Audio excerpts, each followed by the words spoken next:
Hi, today we're going to review Knights Templar Tarot. So, gawa din siya ng Los Scarabeo from USA. Actually, made in Italy siya, pero sa US ko siya binili. Ayan. So, buksan na natin.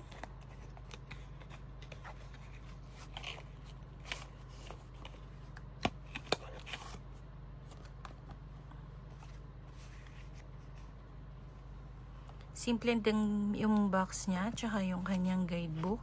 Check muna natin yung kanyang guidebook.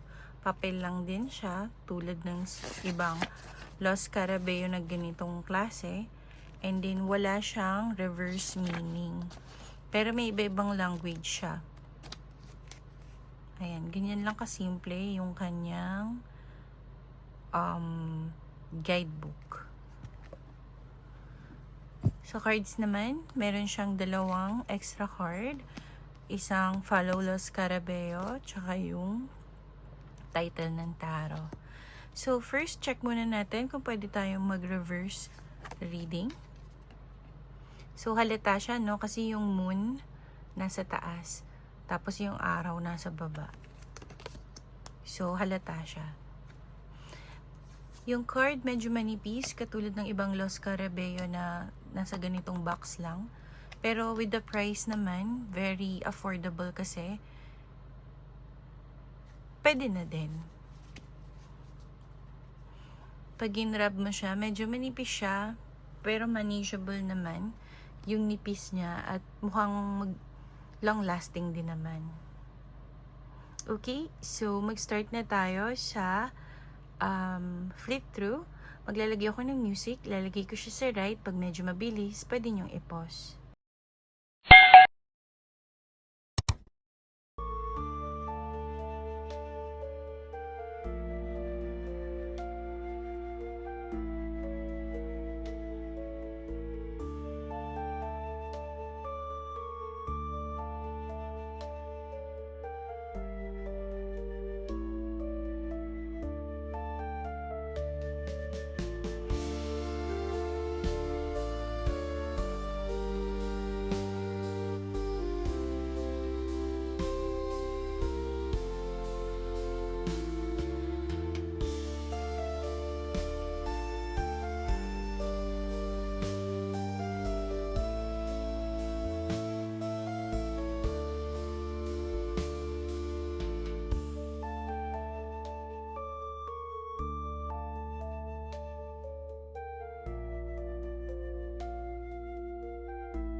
Okay, so inform ko lang kayo. Meron akong cards na to sa store ko, www.starofAquarius.com.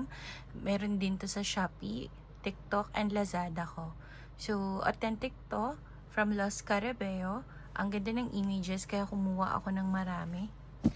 If magustuhan nyo, you can go ahead and try to purchase it through my store. So, for me, nagandahan ako dito. Yung box nga lang niya, sobrang simple. Pero sa price kasi niya, very affordable. So, for me, i-rate ko to ng 9 out of 10.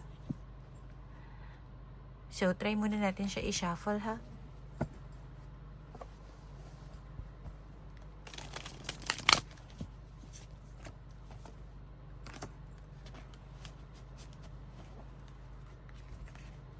Pwede mo pala siyang i-shuffle ng ganyan.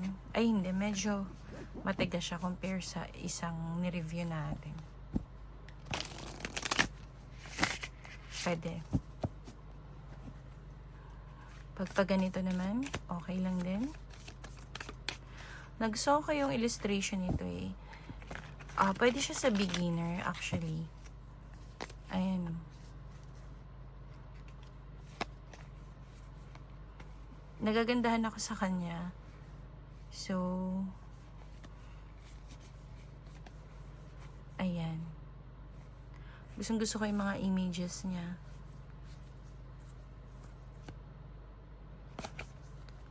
Diba? Walang nakahubad. Ayun, pero lalaki naman siya. Pero wala akong nakitang nakahubad dito.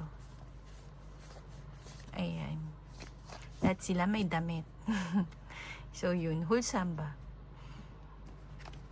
So, para sa akin, yan. 9 out of 10. Very affordable. Yung quality niya, tama lang sa price niya. And, madali siyang i-shuffle. So, for me, goods na yan. Lalo na kapag beginner kayo at ayaw nyo pa bumili ng masyadong mamahaling tarot deck, this one, i-recommend ko siya. Alright, if you have any tarot in mind that you want me to review first, baka available na siya, unahin natin. You can comment down below. If not, I'll try my best to find it for you. So, yun lang. See you in my next video. Bye!